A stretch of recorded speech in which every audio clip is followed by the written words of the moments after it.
પ્રભુ ઈસુના મધુર નામમાં આપ સર્વને સાલોમ. આવો આજે આપણે પરમેશ્વરના વચનમાંથી મનન કરીએ. ગીતશાસ્ત્ર 18. ગીતશાસ્ત્ર 18 મોટું છે. શું છે ગીતશાસ્ત્ર 18ને? જો તમે ધ્યાનપૂર્વક મનન કરશો તો 50 કલમોને આપણે આ ગીતમાં જોઈએ છે. ત્યાર પછી 78મું ગીત પણ બહુ મોટું ગીત છે. ગીતશાસ્ત્ર 89 પણ મોટું ગીત છે. ગીતશાસ્ત્ર 119 પણ મોટું ગીત છે. આ સર્વ 150 ગીતોમાં 4 મોટા ગીતો છે. આ 4 મોટા ગીતોમાંથી આ એક મોટું ગીત છે, 18મું ગીત. આ જ ગીતશાસ્ત્ર 18ને બાઇબલના બીજા એક સ્થાનમાં પણ જોઈ શકીએ છીએ. તે ક્યાં છે? શમૂએલનું બીજું પુસ્તક 22મો અધ્યાય. જે સમયે યહોવાએ દાઉદને તેના સર્વ શત્રુઓ અને સાઉલના હાથથી બચાવ્યા, તે સમયે તેણે યહોવાને માટે આ ગીતની રચના કરી. આ ગીત ગાયું. ગીતશાસ્ત્ર 18 બીજી કલમ. યહોવા મારું ખડક, મારું ગઢ છે અને મારા છોડાવનાર છે. મારા ઈશ્વર મારો ખડક છે, જેમનું હું શરણ લઉં છું. એ મારી ઢાલ, મારું મુક્તિનું સિંગ અને મારું ઊંચું ગઢ છે. શમૂએલનું બીજું પુસ્તક 22મા અધ્યાયમાં આપણે જે ભજનને જોયું તેને જ આપણે અહીંયા પણ જોઈએ છે. આ ગીત, હે મારા પરમેશ્વર મારું બળ, હું તમને પ્રેમ કરું છું, એવા અદ્ભુત વચનની સાથે આરંભ થાય છે. જો આ 50 કલમોને આપણે ધ્યાનથી જો ડિવાઈડ કરીએ તો 4 એવા મુખ્ય વિષયોને આપણે જાણી શકીએ. પરમેશ્વરનું શરણ લેવાથી, પરમેશ્વરની ઉપસ્થિતિમાં આવવાથી, પરમેશ્વરને પ્રાર્થના કરવાથી પરમેશ્વર શું કરે છે. દાઉદે આ 18મા ગીતમાં લખ્યું છે. આપણે પરમેશ્વરની ઉપસ્થિતિમાં આવીએ છીએ, પ્રાર્થના કરીએ છીએ. આ રીતે પરમેશ્વરની ઉપસ્થિતિમાં આવીને પ્રાર્થના કરવાથી પરમેશ્વર તે શું કરશે? આ 18મા ગીતના આ 50 વચનો આપણને શીખવે છે. શરૂઆતથી 19 કલમ સુધી તમે ધ્યાનપૂર્વક વાંચજો. હું તમને તેનો સારાંશ બતાવું છું. પરમેશ્વરને પ્રાર્થના કરવાથી પરમેશ્વર રક્ષણ કરશે. પહેલું શું કરશે? પરમેશ્વરને પ્રાર્થના કરવાથી પરમેશ્વર રક્ષણ કરશે. આ વિષયને જો આપણે સમજવો હોય તો 6ઠ્ઠી કલમને આપણે વાંચીએ. 6ઠ્ઠી કલમ. મેં મારા સંકટમાં યહોવાને શું લખ્યું છે? પુકાર્યું. મેં મારા સંકટમાં યહોવા પરમેશ્વરને પુકાર્યા. મેં મારા પરમેશ્વરને પ્રાર્થના કરી. વાલાઓ, આ ગીતમાં પણ દાઉદ પોતાના પ્રાર્થના જીવન વિષયમાં બતાવે છે. શું કહે છે? મેં મારા સંકટના વિષયમાં પરમેશ્વરને પુકાર્યા. કોઈ છે આપણી મધ્યે? સંકટમાં છું, તકલીફમાં છું, દુઃખ સંકટમાંથી પસાર થાઉં છું, તો શું કરવું જોઈએ? દાઉદ તેનો ઉપાય બતાવી રહ્યા છે. હું સંકટમાંથી પસાર થાઉં છું, કષ્ટમાંથી પસાર થયો, જીવના જોખમમાંથી પસાર થયો. મારા સંબંધી જ મને મારી નાખવા ચાહતા હતા. જેમની મેં સહાયતા કરી હતી, જેમણે સહાયતા પ્રાપ્ત કરી તેઓ જ મને મારી નાખવાનો પ્રયાસ કરતા હતા. જેમનો હું સહારો બન્યો હતો, જેમની સાથે હું ઊભો રહ્યો હતો, જેમના પક્ષમાં હું ઊભા રહીને જેમને મેં જોખમમાંથી બચાવ્યા હતા, તેઓ જ મારા માટે ખાડો ખોદી રહ્યા છે. સંકટ આવી ગયું છે. જેમની મેં સહાયતા કરી તેઓ જ મારા શત્રુ બની ગયા છે. જેમના પક્ષમાં હું ઊભો રહીને સંઘર્ષ કર્યો, હવે તેઓ મારા સંઘર્ષમાં છે. જેમનો જીવ બચાવવા માટે મેં મારો જીવ જોખમમાં નાખ્યો હતો, હવે તેમનો જીવ બચી ગયો ત્યારે તેઓ મારો જીવ લેવા માટે પાછળ પડ્યા છે. હું તો ખૂબ જ જોખમમાંથી પસાર થાઉં છું. પ્રિય, એક સમયમાં એક ગૃહિણી પોતાના બાળકને નીચે ચટાઈ પર સુવડાવીને તેના ઘરમાં જે પાલતુ કૂતરો હતો તે પાલતુ કૂતરાને કહ્યું, બાળકને ધ્યાનથી જોજે, હું લાકડા વીણીને આવું છું કહીને ચાલી ગઈ. એ પાલતુ કૂતરો બાળકને ખૂબ જ પ્રેમ કરતો હતો. ખબર નહીં કેમ તમે ધ્યાન આપ્યું હશે, કૂતરાઓને નાના બાળકો ખૂબ જ પ્રિય હોય છે. તે નાના બાળકની પાસે તે કૂતરું બેસી ગયું. થોડો સમય પછી ગૃહિણી લાકડા વીણીને પાછી આવતી હતી ત્યારે તે કૂતરો એક ભયંકર ઘટનાનો ભોગ બન્યો. તેના મોં પર લોહી હતું. તે લોહીની સાથે મોંમાં રાખેલા માંસને તે ચાવતો હતો. બહાર નીકળ્યો અને ગૃહિણી સમજી ગઈ, અરે, આ કૂતરાએ શું કરી નાખ્યો? મારા દીકરાને મારી નાખ્યો. એમ વિચાર કરીને જે લાકડા તે લાવી હતી તેમાંથી એક લઈને જોરથી તેને મારી. કૂતરો ત્યાં ને ત્યાં જ મરી ગયો. પરંતુ એટલામાં કૂતરાને મારવાનું છોડીને તે મારો દીકરો કેવો છે તે જોવા માટે તે દોડીને અંદર ગઈ. દીકરો તો સારો હતો, પરંતુ એ દીકરાની પાસે એક લાંબો કોબરા સાપ ટુકડા ટુકડા થઈને પડ્યો હતો. તે ગૃહિણી ભાગતી ભાગતી બહાર આવીને જોયું તો કૂતરો તો મરી ગયો હતો. મરી ગયો કે મારી નાખ્યો? મારી નાખ્યો વાલા. તે કૂતરાએ પોતાના જીવને જોખમમાં મૂકીને બાળકને બચાવ્યો. પોતાના જીવની બાજી લગાવીને બાળકને બચાવીને લેનાર એ કૂતરાને કોણે મારી નાખ્યો? એ કૂતરાએ જેનું ભલું કર્યું અને જેનું જીવનની અંદર કદી ના મટી શકે તેવા દુઃખને આવવા ના દીધું, તે કૂતરાને ગૃહિણીએ મારી નાખ્યો. પ્રિય ભાઈઓ અને બહેનો, બિલકુલ એ જ રીતે દાઉદના જીવનમાં પણ થયું. ઇઝરાયેલી લોકો પોતાના શત્રુ ફલિસ્તીઓની આગળ જ્યારે ગુલામ થવા જઈ રહ્યા હતા, ગોલિયાતના પડકારની સામે દરેક લોકો ધ્રુજતા હતા, કાંપતા હતા, થરથરાતા હતા. થોડો સમય વીત્યા પછી ગોલિયાતની સેના અચાનક આવીને તેમને હરાવીને ગુલામ બનાવીને લઈ જવાના છે. એવા સમયમાં સાઉલના દાઉદ સહારો બન્યા. રાજા, હું જઈશ, હું મારો જીવ જોખમમાં મૂકીશ, તમારી ઇજ્જતને બચાવીશ, તમારા પદનું માન રાખીશ, તમારા શાસનને બચાવી લઈશ કહીને દાઉદ ચાલ્યા ગયા. વલાઓ, જીવને જોખમમાં મૂકીને ગોલિયાત જેવા શત્રુનો સંહાર કરીને સાઉલને અને સાઉલના શાસનને, સાઉલની પ્રજાને તે દિવસે દાઉદે બચાવ્યું. તો તે દિવસે દાઉદને સાઉલ શું કરવા માંગતા હતા? મારવા ચાહતા હતા. જેના જીવને જેણે બચાવ્યો, તેમના જીવને બચી ગયા પછી જેમણે તેમના જીવને બચાવ્યો તેને જ મારી નાખવો છે. વિચારો, કેટલી ખરાબ વાત છે.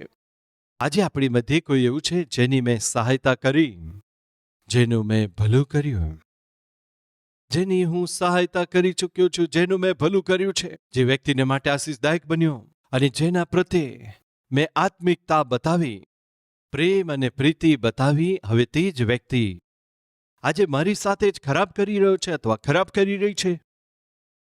શું કરવું જોઈએ? દાઉદની એવી જ સ્થિતિ હતી. તે સંકટમાંથી પસાર થતો હતો. સંકટનું કારણ કોણ છે કહીએ તો તેણે જેને બચાવ્યા તે જ. તે ક્લેશનું કારણ કોણ છે કહીએ તો જેના પર તેણે પ્રેમ રાખ્યો તે, જેનો તે સહારો બન્યા તે, જેની સહાયતા કરી તે જ છે, જેની મદદ કરી તે જ છે, જેણે પોતાની દીકરી આપી તે જ વ્યક્તિ છે. દાઉદને મારવાનો પ્રયાસ કરે છે. સંકટ આવી ગયું છે. આજે આપણી મધ્યે પણ કોઈ એવી હાલતમાંથી પસાર થાય છે. જે વ્યક્તિને મેં નોકરી અપાવી, આજે તે જ વ્યક્તિ મારી નોકરીને ખાઈ ગયા છે. જેની મેં આર્થિક સ્વરૂપે સહાયતા કરી, હવે તે જ વ્યક્તિ આજે મને દેવામાં નાખી રહ્યો છે. જેનો પરિવાર બનાવવામાં આવે, જેનો પરિવાર સ્થિર કરવામાં આવે, વિચારીને જેની મેં સહાયતા કરી, તે જ લોકો આજે મારા પરિવારના નાશનું કારણ બન્યા છે. જેને મેં મારા પરમેશ્વરની સંગતિમાં લઈ આવ્યો, તેઓ જ આજે મને પરમેશ્વરની સંગતિમાં આવવા દેતા નથી, પરમેશ્વરથી દૂર કરે છે, સેવાથી દૂર કરી રહ્યા છે, સેવકાઈથી દૂર કરી રહ્યા છે. વલાઓ, તમારી સમસ્યા ખૂબ જ વિચિત્ર છે, ખૂબ જ અનોખી છે. આજે તમે જે સંકટમાંથી પસાર થાવ છો, ઘણા હજારો વર્ષો પહેલા, જો ચોક્કસ કહીએ તો 3000 વર્ષ પહેલા દાઉદ પણ એવા જ સંકટમાંથી પસાર થયા. પરંતુ દાઉદ જ્યારે આ સંકટમાંથી, તકલીફમાંથી, વિપત્તિમાંથી, સમસ્યામાંથી, પરેશાનીમાંથી પસાર થયા, આત્મહત્યા ના કરી. ક્યાં છે એ સીલિંગ ફેન? હા, સીલિંગ ફેન જોયો છે શું? ક્યાં છે સમુદ્ર? જોયું છે કહીએ. ટ્રેનના પાટા ક્યાં છે? ના વાલાઓ, સંકટમાંથી પસાર થતા સમયે બાઇબલમાં એક સુંદર વાત છે. સંકટના સમયમાં, તકલીફના સમયમાં જો તારી હિંમત ખૂટી જાય તો શું છે? તો તારી શક્તિ ખૂબ જ ઓછી છે. સંકટ આવવાથી, વિપત્તિ આવવાથી જો તમે હિંમત છોડી દો તો તમારી શક્તિ ઓછી છે. મારી ને તમારી શક્તિ ઓછી છે, પરંતુ જે પરમેશ્વર પર આપણે વિશ્વાસ કરીએ છીએ તે સર્વસ્વને સંભવ કરવા માટે શક્તિમાન છે. એટલા માટે જો તમારાથી ના થાય તો ઘણીવાર આપણે કહેતા હોય છે, મારાથી નથી થતું ભાઈ. શું? મારાથી એ નથી બનતું. તેનો અર્થ શું છે? ભોજન પકાવવાના વિષયમાં નથી કહી રહ્યા. એવું વિચારો છો શું? બ્રધર, મારાથી નથી થતું એનો અર્થ શું છે? હું નથી કરી શકતો, એટલું જ છે ને? મારાથી નથી થતું. આઈ એમ હેલ્પલેસ. મારાથી નથી બનતું. આ વાતને આપણે ક્યારે કહીએ છીએ? સર્વ પ્રયાસો કર્યા પછી, ઘણા બધા પ્રયાસો કર્યા પછી પણ જ્યારે તમારાથી નથી બનતું, તે ચાહે કોઈ પણ વિષય હોય. આજે આપણી મધ્ય એવા લોકો નથી? બધા જ પ્રયાસો કરી ચૂક્યા પણ મારાથી નથી બનતું. હવે મારાથી નહીં બને, નથી બની શકતું. યસ, ઘણી વાર દુષ્ટ પતિની સાથે ઘર ચલાવવું ઘણી બધી બહેનોને અઘરું લાગે છે. એટલા માટે જેઓ તેમને પ્રેમ કરે છે, જેઓ તેમને સમજે છે, હિતેચ્છુ છે અને આત્મિક છે, તો પોતાનું દુઃખ બતાવતા તેમને આ વાત કહે છે. તે શું છે? ભાભી, હવે મારાથી નહીં બને. બહેન, મારાથી નહીં બને. આ મનુષ્યને સહન કરવો હવે મારાથી નહીં બને. આ માણસ સાથે ઘર ચલાવો હવે મારાથી નહીં બને. આજે આવી સ્થિતિમાંથી કોઈ પસાર થાય છે? ઘણીવાર બાળકો દ્વારા જે કરવામાં આવતી જે શરારતો, બાળકો દ્વારા થતી એ બદમાશી, બાળકો દ્વારા થતું અપમાન, બાળકો દ્વારા ઉત્પન્ન થતી ચિંતાઓ, આ બધું એક સાથે ઉપર આવી પડતા એ મારાથી નહીં બને. અરે શું નથી થતું? બાળકોને કેવી રીતે ઉછેરી શકું? મારાથી નહીં બને. બધા જ પ્રયત્નો કરવા છતાં દરેક રીતે એક સારા પિતા, એક સારા માતા તરીકે મારી કોશિશ તો મેં પૂરી કરી છે, પણ ખબર નહીં કેમ મારી દીકરી મારી વાત નથી સાંભળતી. મારો દીકરો મારી વાત નથી સાંભળતો. મારા પરિવારને બનાવવું છે વિચાર કરીને. મારા પત્નીને માટે સારા પતિ, મારા પતિને માટે સારા પત્નીના રૂપમાં રહેવું છે. દરેક પ્રયાસો કરું છું, પરંતુ ખબર નહીં કેમ મારા પરિવારનું નિર્માણ શક્ય નથી થતું. આ મારાથી હવે નહીં બને. શું એવી કઈ સ્થિતિમાંથી કોઈ પસાર થાય છે? કૃપા કરી સાંભળો. દાઉદની સ્થિતિ પણ એમ જ હતી. તેનાથી નહોતું બનતું. દાઉદથી બની શકતું નહોતું. કેવી રીતે આ મનુષ્યથી હું બચી શકું છું? કેવી રીતે આ વ્યક્તિને હું સહન કરી શકું? વાસ્તવમાં દાઉદની સ્થિતિ દાઉદથી ના બને તેવી સ્થિતિ નહોતી, પરંતુ તેણે ના કરે એવી સ્થિતિ. તે શું હતી? સાઉલને મારવો. દાઉદને માટે મુશ્કેલ તો નહોતું, પરંતુ એવું કામ હતું જે તે ના કરે. તમારા પતિને છોડી દેવા તમારા માટે મુશ્કેલ છે કહીએ બહેનજી? તમારા પતિની સતામણીને સહન ના કરી શકતા તેને છોડી દેવા તમારા માટે મુશ્કેલ છે? તમારાથી નહીં બને? શું મુશ્કેલ છે? નહીં બને? તમે છોડી શકો છો, તમારાથી થઈ શકે છે, પરંતુ એ રીતે આપ નથી કરતા. તમારા પત્નીને છોડવું તમારા માટે મુશ્કેલ છે. જોયું, સહેતા રહ્યા, પણ હવે તમને લાગ્યું કે હવે સહન ના કરી શકો. તેને છૂટાછેડા આપવા શું મુશ્કેલ છે? શું તમારાથી નહીં બને? ખૂબ જ સરળ છે વાલાઓ, પરંતુ એ નથી કરવાનું. એવું કામ છે. સાઉલને મારવો દાઉદને માટે મુશ્કેલ નથી, ખૂબ જ સરળ છે, પરંતુ તે ના કરી શકે. સાઉલને અભિષેક થયો હતો, અભિષેક પામેલાને મારે નથી મારવા, એ મારે ના કરવું જોઈએ. પોતાના શરીરને તે આધીન ના થયો, પોતાની આત્મિકતાને આધીન થયો. એટલા માટે તેણે શું કર્યું જાણો છો? એક બાજુ તો હું તેને મારી નાખી શકું, પરંતુ તેમને મારવા નથી. મેં જેનો જીવ બચાવ્યો છે, હવે તે જ મનુષ્ય મારો જીવ લેવા મથે છે. પ્રભુ, મારાથી એ નહીં બને. આ મનુષ્યની માનસિકતા શું છે હું બિલકુલ સમજી શકતો નથી. મેં કોઈ ગુનો નથી કર્યો, કોઈ ભૂલ નથી કરી, મને શા માટે મારી નાખવા ચાહે છે? તે મારી હત્યા શા માટે કરવા માંગે છે? તેના સિંહાસનની લાલસા પણ મને નથી. તેના સિંહાસન પરથી તેને હટાવીને હું તેના સિંહાસન પર બેસી જાઉં એવું કોશિશ હું નથી કરતો, તો પણ તે મને મારવા ચાહે છે. મારાથી નહીં બને પિતા. એવી સ્થિતિ હતી. તેણે શું કર્યું? તેનાથી નથી બનતું એવી સ્થિતિમાં, મારાથી નથી બનતું પ્રભુ એવી સ્થિતિમાં શું કહે છે? 6ઠ્ઠી કલમથી આગળ જોઈશું. પોતાના સંકટમાં, મારી તકલીફમાં, એવી સ્થિતિ કે જ્યારે મારાથી ના બને, તેણે શું કર્યું? યહોવાને પોકાર કર્યો. એ તમારે કરવાનું છે. મારી દીદીને ફોન કર્યો છે એમ નહીં, જે કોઈ એ પ્રમાણે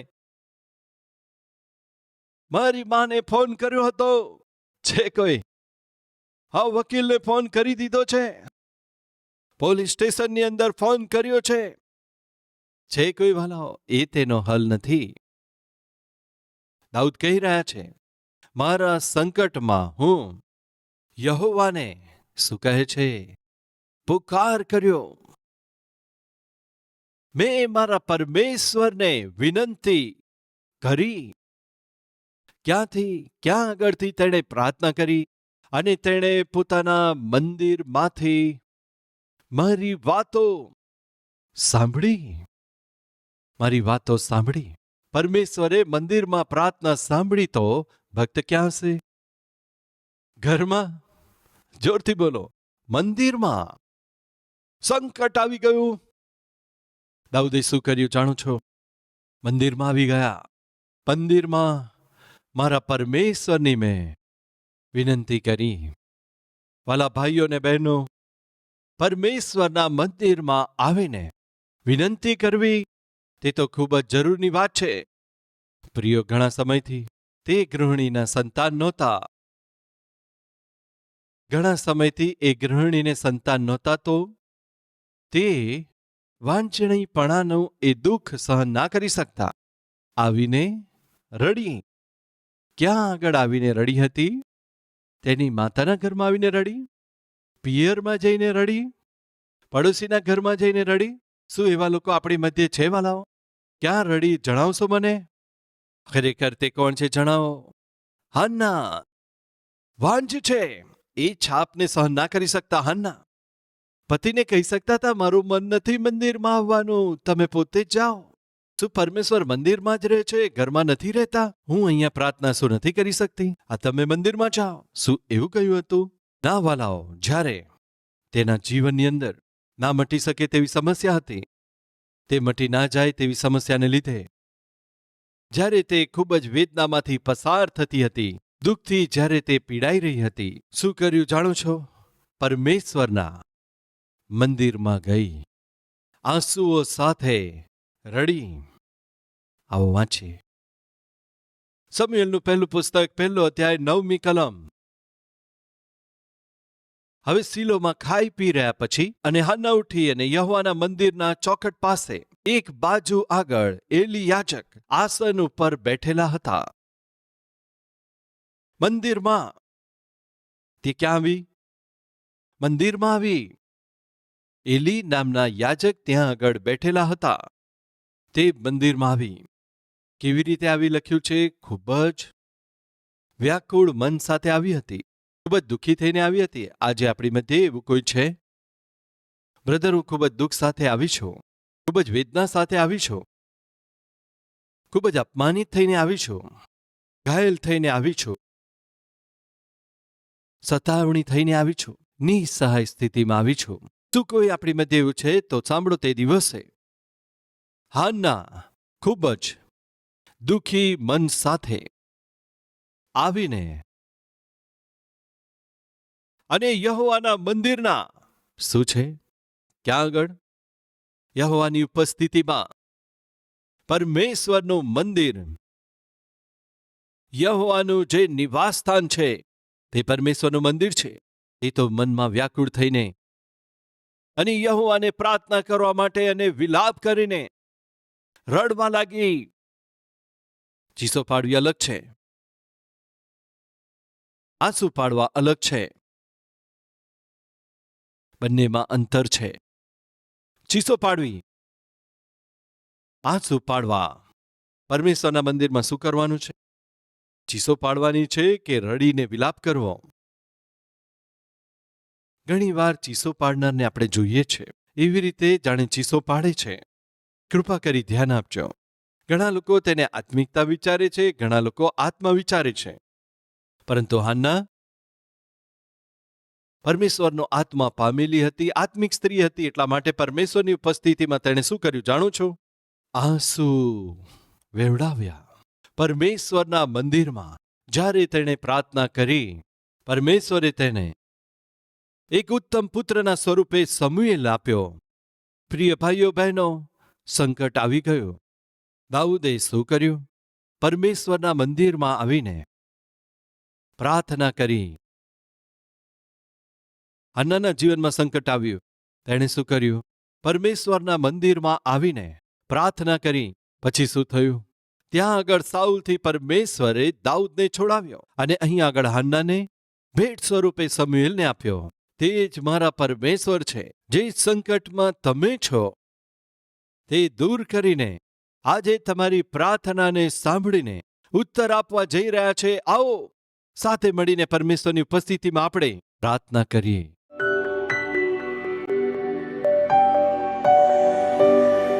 મહાન પવિત્ર પ્રેમી પરમેશ્વર પિતા, ખૂબ જ સીધું ને સ્પષ્ટ અમારી સાથે વાત કરીને તમારા અદ્ભુત સંદેશ દ્વારા દરેક વ્યક્તિને દર્શન આપવા બદલ તમારી ધન્યવાદ સ્તુતિ કરું છું પિતા. તમારી ઉપસ્થિતિમાં હાન્નાની જેમ રડનારા વ્યક્તિઓને દર્શન આપજો પિતા. દાઉદની જેમ તમારી આગળ જેઓ પુકાર કરે છે તેવા લોકોને સ્પર્શ આપીને, હે મારા પિતા, અમારા દરેક સંકટમાંથી, પરેશાની અને દુઃખોમાંથી, વિપત્તિમાંથી, બીમારીમાંથી, આર્થિક તંગીમાંથી છોડાવી લો પિતા, છોડાવી લો પિતા. તમારા સિવાય અમારું બીજું કોઈ નથી પિતા. દયા કરો પિતા, દયા કરો. બાળકોના સંબંધી દુઃખ ઉઠાવનારા માતા પિતા છે, પતિના વિષયમાં, પત્નીના વિષયમાં દુઃખ ઉઠાવનારા એવા પતિ અથવા પત્ની છે, બેરોજગાર એવા ભાઈઓ તથા બહેનો છે જેમનું લગ્ન ના થઈને પિતા નિરાશ અને હતાશ થયેલા જુવાનો છે. દરેક વ્યક્તિ જે સમસ્યાઓમાં છે, હે પિતા, આ સમયે પ્રાર્થના સાંભળો પિતા, સાંભળો પિતા, ઉત્તર આપજો. તે દિવસે દાઉદે કરેલી પ્રાર્થના સાંભળીને દાઉદને તમે છોડાવી લીધા. શત્રુના હાથમાંથી તમે છોડાવ્યા. શત્રુના ભયથી, ડરથી તમે છોડાવ્યા છે. શત્રુના ભયથી આવેલા દુઃખથી પણ તમે એમને છોડાવ્યા છે.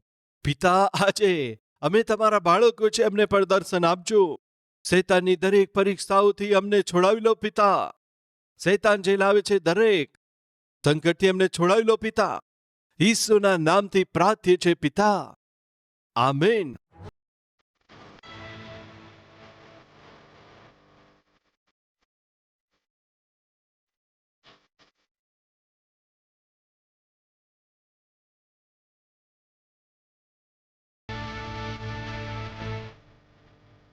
અમારું address Calvary, post box number 30, Kukatpally, Hyderabad 72.